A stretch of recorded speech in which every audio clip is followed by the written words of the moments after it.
Вам должно быть интересно, почему я выбрал такую тему и решил поговорить с вами о религии, несмотря на мой бэкграунд и опыт.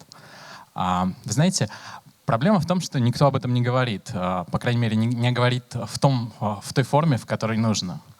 Дело в том, что проблема религии, она вместе с человечеством уже тысячи лет, даже, возможно, миллионы, может быть, все 2 миллиона лет, которые человечество существует. И за все это время религия менялась не очень сильно. Менялись боги, менялись обычаи, но религия всегда была где-то там. Но последние 100 лет ситуация довольно сильно изменилась. И, как мы видим, с каждым годом в наши дни все меньше и меньше людей во что-то верит. Почему так? Почему с каждым годом ситуация меняется? Чтобы ответить на этот вопрос, мне хотелось бы рассказать, почему, на мой взгляд, религия появилась в первую очередь. И мне кажется, на то есть две причины.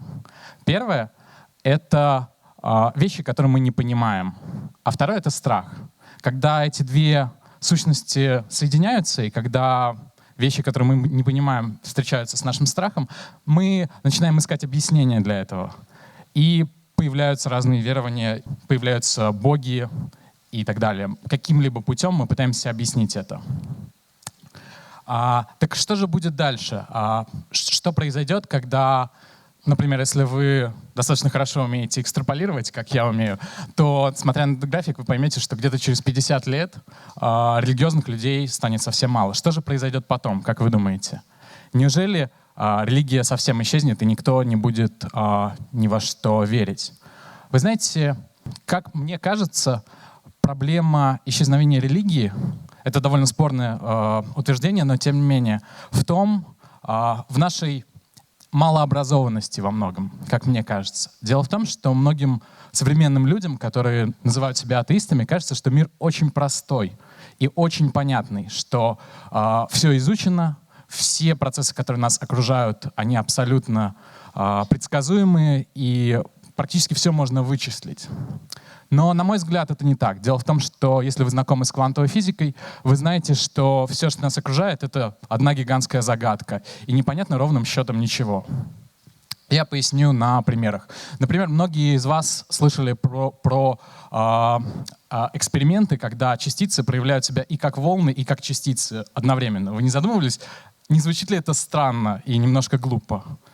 Частицы ведут себя по-разному в зависимости от того, как вы на них смотрите или в каких условиях вы их наблюдаете.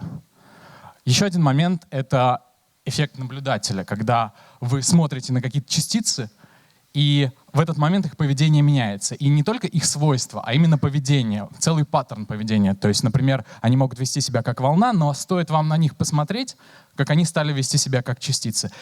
И в какой-то момент оказывается, что именно в момент наблюдения как будто бы реализуются сущности положения частиц. Кроме этого, есть такое совершенно непонятное и неописуемое явление, как квантовая запутанность, когда две частицы, разнесенные на разные части земного шара, например, но, предположим, которые появились от одного столкновения, то есть они изначально как-то были объединены, связаны между собой, несмотря на гигантские расстояния. И как только мы влияем как-то на первую частицу, вторая моментально меняет свое состояние. И такое впечатление, что это происходит быстрее скорости света. Даже не впечатление, а так и происходит. То есть досконально измерено, что это происходит быстрее скорости света.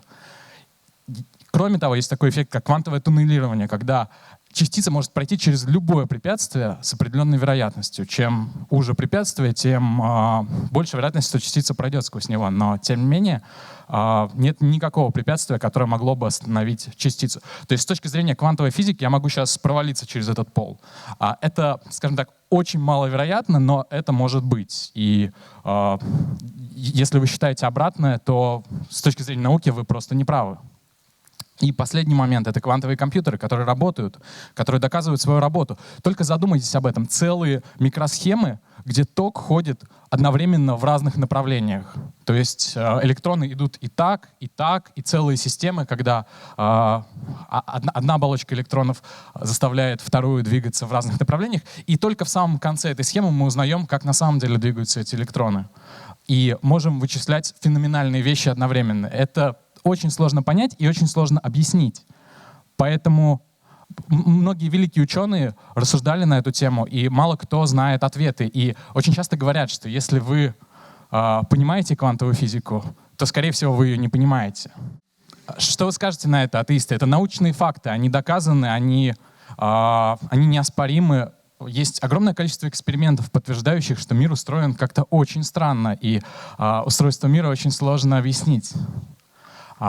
Есть такая штука, как стандартная модель. Это математическая теория, которая описывает явления, которые происходят в квантовой физике. Описывает она их с помощью волновой функции, некого уравнения, которое содержит в себе вероятности, распределение вероятностей. То есть вы не можете сказать, где в определенных условиях точно окажется та или иная частица, но вы можете посчитать, с какой вероятностью она окажется, например, вот в этом месте. И что интересно, у этой стандартной модели есть интерпретации, то есть разные способы попытаться объяснить те эффекты, которые наблюдаются.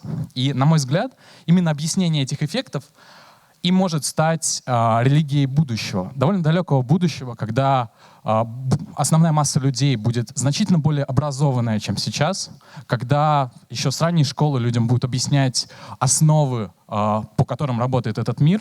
Когда эти люди будут сталкиваться со страхом, они будут искать объяснение вещей, которые они не понимают, как работают эти законы.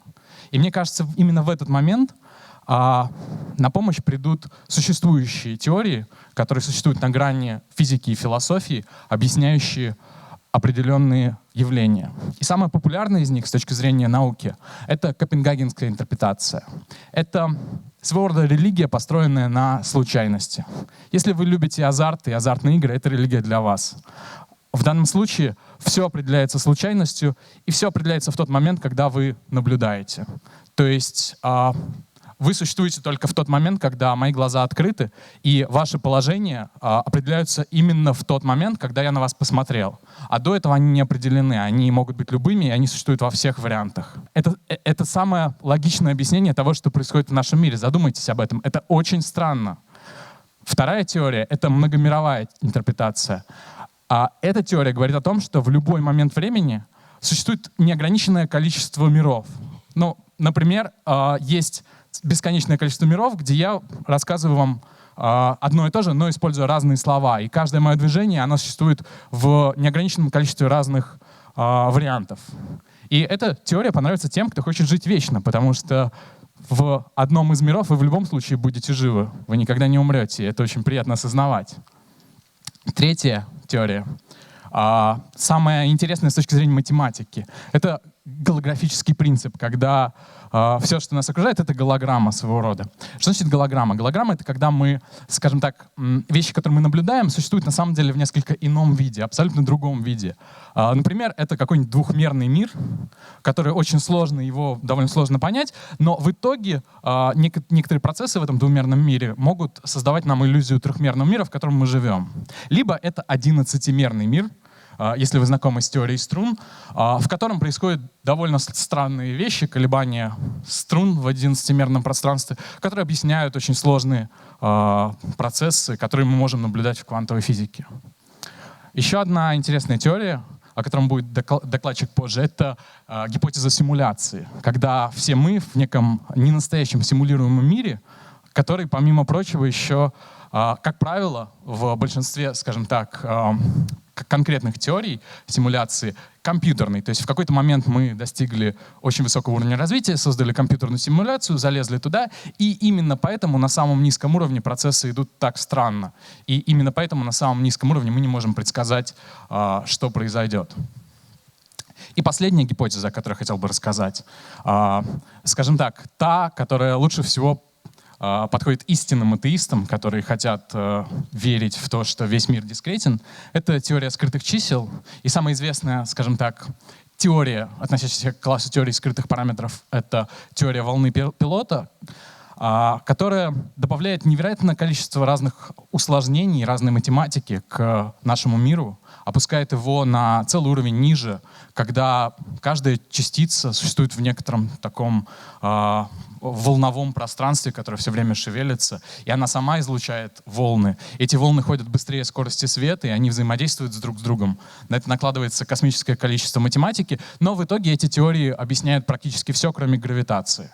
И это тоже приятно осознавать, что у нас все еще есть надежда, что наш мир не очень магический, и есть что-то человеческое в нем и понятное. На этот момент, мне кажется, самое время задать самый важный вопрос. Какую из пострелигиозных религий выбрали бы вы для себя?